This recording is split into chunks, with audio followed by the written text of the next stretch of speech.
नमस्कार साथियों, मैं इस समय सीतापुर ज़िले के सिदौली तहसील में बाड़ी ग्राम में हूँ और उस स्थली पर हूँ जिसकी चर्चा हमारे हिंदी साहित्य में बहुत अच्छे तरीके से की गई है और उनकी रचना सुदामाचरित खंडकाव्य को हम सभी ने पढ़ रखा है।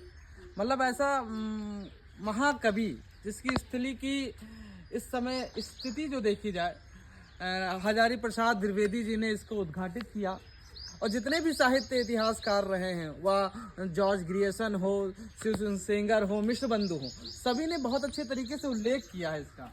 और उसके बाद यहाँ की जो स्थिति है बिल्कुल खंडित है। जितने भी साहित्य के कर्णधार हैं वो उनको यहाँ देखना चाहिए। बड़े बड़े पुरस्कार देते हैं, सब कुछ देते हैं, लाखों करोड़ों को सब कुछ दान प्रदान करते हैं, लेकिन ऐसी स्थलियों का संरक्षण नहीं हो पा रहा है। मतलब आपको मैं अंदर से दिखाऊं क्या खंडित पड़ी हुई, क्या क्या जो चीज़ें स्थितियां हैं, ये वास्तव में बहुत ही दयनीय वाले मामला है।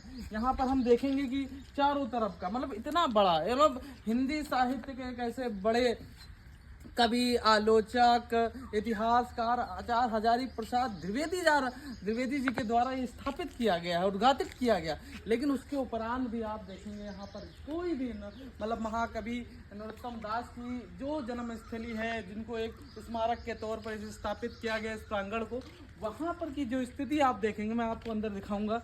इधर आइए भाई साहब, आप ये देखिए कि मैं ये कितनी मतलब मेरे हृदय को कितना वास्तव में बता रहा हूँ मैं। शब्द नहीं है कि इनकी खंडित मूर्ति और इसे स्थापित नहीं किया जा सका।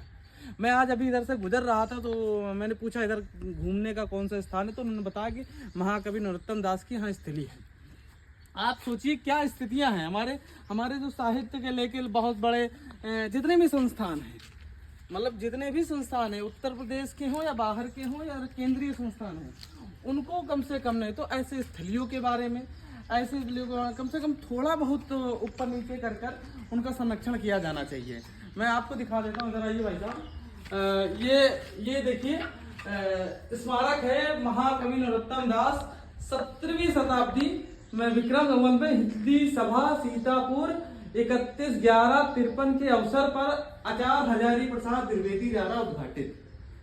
मतलब आप ये देखिए कितना सब कुछ, लेकिन सब कुछ बिखरा पड़ा हुआ है, सब कुछ खंडित पड़ा हुआ है, मतलब कहीं कुछ भी नहीं है। देखिए सुदामा चरित्र में हमने जितने भी उस सुदामा के चरित्र को, उनके परिवार को, दुख के दर्द को, मतलब उनकी दरिद्रता को जिस महाकवि ने हम लोगों तक पहुंचाया और बहुत सहज भाव में और बहुत अच्छे तरीके से पहुंचाया, उसकी ये दुर्दशा। मतलब साहित्य में आदमी, इनकी बहुत सारी रचनाएं हैं, विचार माला लीजिए, ध्रुव चरित्र, वो लेकिन वो सब विवादित है। लेकिन जो सुदामा चरित्र इनकी जो रचना वो बहुत ही प्रासंगिक है और बहुत ही सर्वमान्य है वो रचना।